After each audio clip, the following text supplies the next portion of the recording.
Hello everyone, TimeToGrind here, and today I wanted to talk about RNG, otherwise known as Random Number Generator, and otherwise known as randomness. A lot of people, myself included, kind of use the term RNG and randomness interchangeably. So, you know, even if you're rolling a dice in a board game and you get bad luck, some people, you know, myself could even say, oh, that was bad RNG or something, even though there's not actually code actually randomly generating a number for randomness. But the reason I want to talk about it is because it's a very big controversial issue, mainly in card games. Obviously, a lot of people don't like it. Say, you know, you could go in a first-person shooter game and sometimes they'll have random spray patterns, and that's not great and stuff like that. But a big focus on it is in card games because inherently RNG and randomness do make card games less competitive because, you know, if you're a pro, you want to be able to control every single little thing. And if there is stuff that is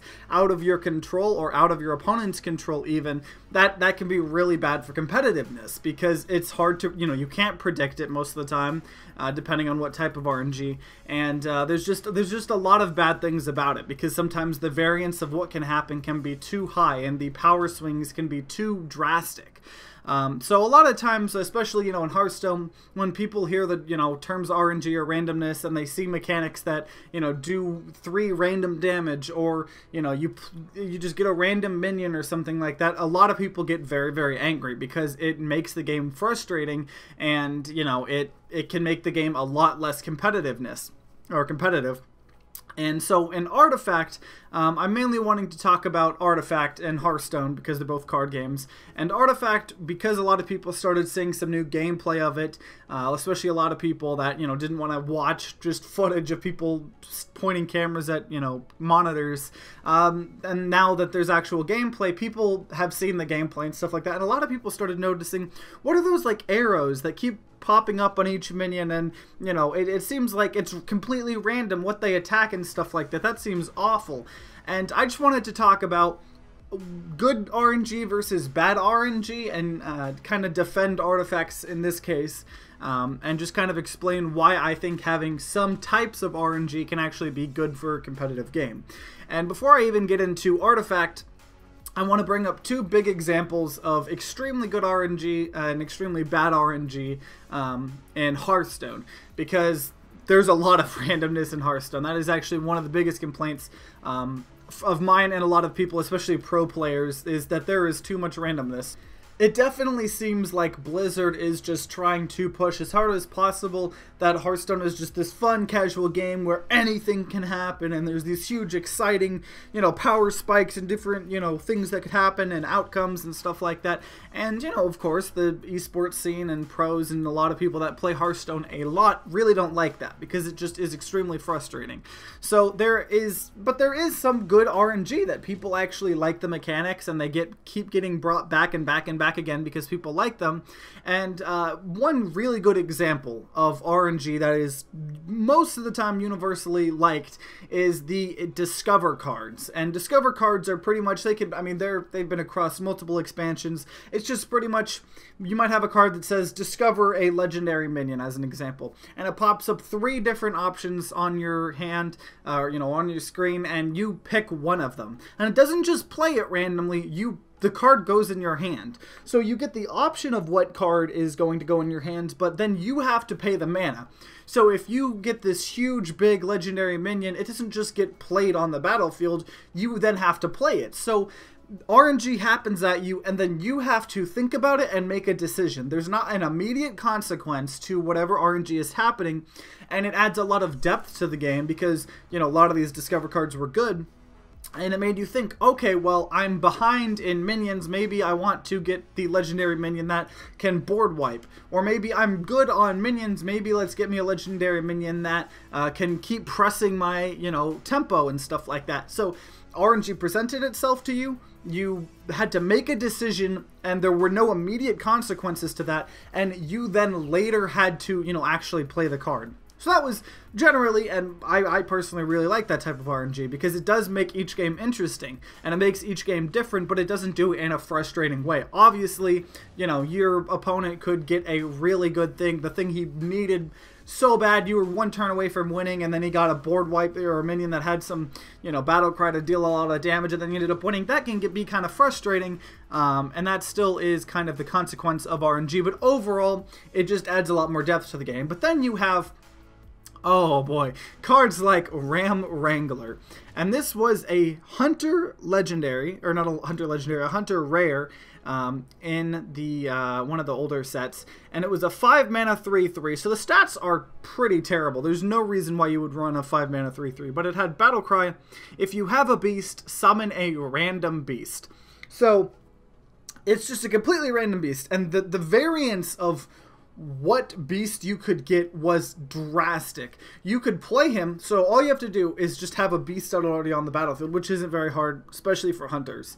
There's not only, good neutral beasts, but there's amazing, hunter beasts.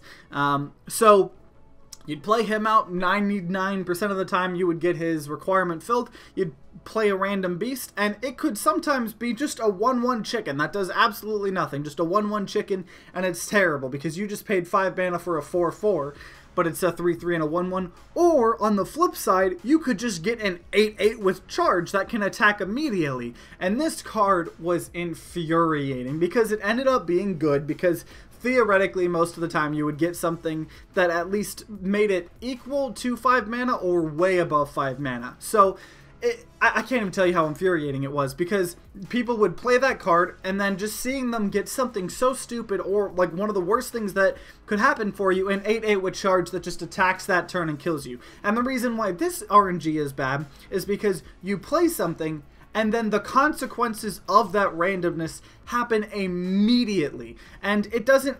Every time, most likely, someone's going to be frustrated. Whether you get a 1/1 and you were the one that played it, it's going to feel super, super bad. And your opponent's just going to be like, okay, yeah, I mean, that was good. They're not going to be ecstatic, but they'll be happy. But you're going to be just extremely pissed off. Or you're going to get an 8/8, and you're going to be extremely happy, and they're going to be extremely pissed off, or somewhere in between. But it was just, most of the time, someone was going to be just so angry immediately from that card. So you immediately feel the anger that comes from that card, because it's ridiculous. You had no time to react, especially in Hearthstone where they get an entire turn. So, and then, it's your turn. So if they play a charge minion that just came out of nowhere, you could have been predicting, oh, well, they don't have enough mana to, do lethal or whatever. He plays that and then gets lethal and wins the game. There's no way to prevent that, honestly. There's not really a way to work around that. You can't just work around, oh, well, he could play Wrangler and get a lucky chance he'll get a charge minion. It's kind of hard to predict that. And that is why that is one of the worst case scenarios of RNG in Hearthstone, in my opinion. I'm sure there's been a lot worse. I haven't been really catching up with Hearthstone. But that's why people discover mechanics, because the consequences don't happen immediately. And normally, the variance of what can happen is limited by the card, and it doesn't, it's a random legendary minion. So most legendary minions are going to be good, so you can kind of predict that at least one of the 3 cards will be good for you.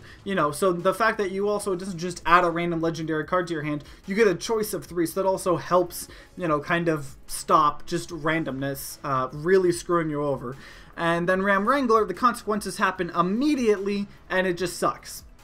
So, there can be some good types of RNG, and I want to bring it back to Artifact. And, Artifact has a little bit of RNG, and the biggest thing that people are noticing is those arrows. So each round, it shows you get 2 random creeps and 2 random lanes, and then it shuffles these kind of arrow cards, and that chooses where existing creeps and heroes will attack. They'll either attack just in front of them, or they'll attack the kind of neighbor to their left or right, if no one is in front of them.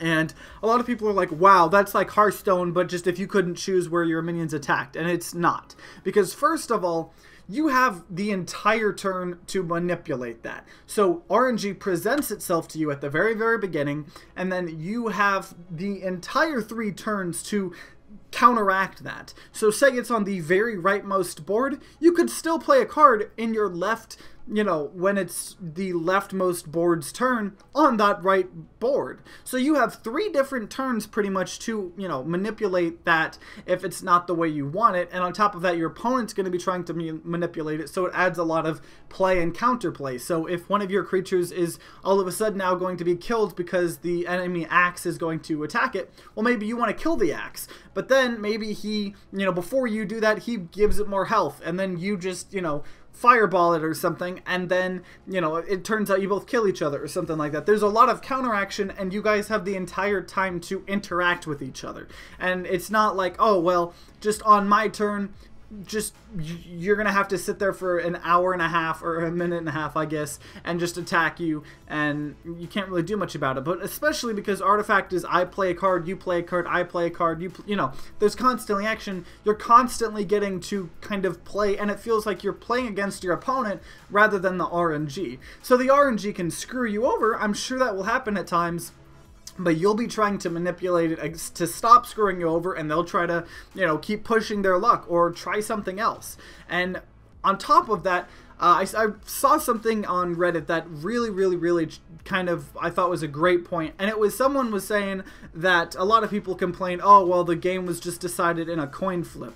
And someone brought up, well, you know, if you let the game get to a coin flip, you probably weren't doing very well. So if you just played perfectly, absolutely perfectly, there was no mistakes you made, you did everything perfectly, and, you know, it goes to a coin flip somehow and you lose, yeah, that can kind of suck. But most of the time, that's not going to happen. In fact, 99.9% of the time, you're not going to just solely lose a game because of bad RNG. You will probably have made a mistake somewhere or done something bad that you could have done otherwise, versus in Hearthstone, where another bad example of RNG was Knife Juggler. It was like a 2-mana 3/2 back then, and it was played in a lot of aggro decks, and it had anytime a creature came into the battlefield after Knife Juggler came out, Knife Juggler just dealt 1 damage to a random enemy. And that doesn't seem that OP or, you know, good or anything, but because he was an aggro deck, he would just spit out a bunch of, you know, 1, 2, 3 mana cost cards and just try to get tempo and just win as fast as possible. So if you're a, you know, control deck and you play a creature and it has 1 health and he's either going to have to swing his 3/1 or something into that taunt or something, or he kills it with a Knife Juggler, that can just straight up lose you the game if that happens, because, you know, he just dealt 1 damage to you, and now he doesn't have to kill his 3/1. He can keep attacking with it, and the tempo just gets bigger and bigger and bigger, and he just wins. There wasn't really a mistake you made. You just kind of got a 50-50 unlucky, and that sucks immediately at the beginning of the game. And that's definitely what can feel bad. And so there is some good types of RNG, and a lot of RNG, especially Discover, can actually make competitiveness a little more exciting, because, you know, you can try to play around. Well, I know in their deck, a lot of them, they like to run this one card that give them legendary minions. Legendary minions tend to be good, and you can kind of know what people like picking. So because of that fact that it's a choice, you can kind of predict that a little bit more. But when you have cards like Wrangler, which just play a card immediately, and then the consequences happen right then, it's not good. And that's the type of RNG I really hate. But obviously Artifact isn't out yet, so I might be completely wrong. It might be the worst game in terms of RNG. That arrow mechanic might be terrible. I just don't think it will be. But that's pretty much all I wanted to talk about. I would love to hear your guys' opinions, though, on RNG, especially if you've played Hearthstone, or even if you've watched footage of Hearthstone or even Artifact now. I'd love to hear what a lot of people's opinions are on, you know, RNG, because I'm sure a lot of people hate any type of RNG, and I'm sure there are a lot of people out there that really like RNG because it makes their games more exciting and varied and stuff like that. But definitely let me know in the comments down below. And if you guys enjoyed this video, then consider leaving a like down below and subscribing to see more content. New videos come out every Wednesday and Sunday. And like always, guys, I hope you guys have a great rest of the day, and see you guys next time.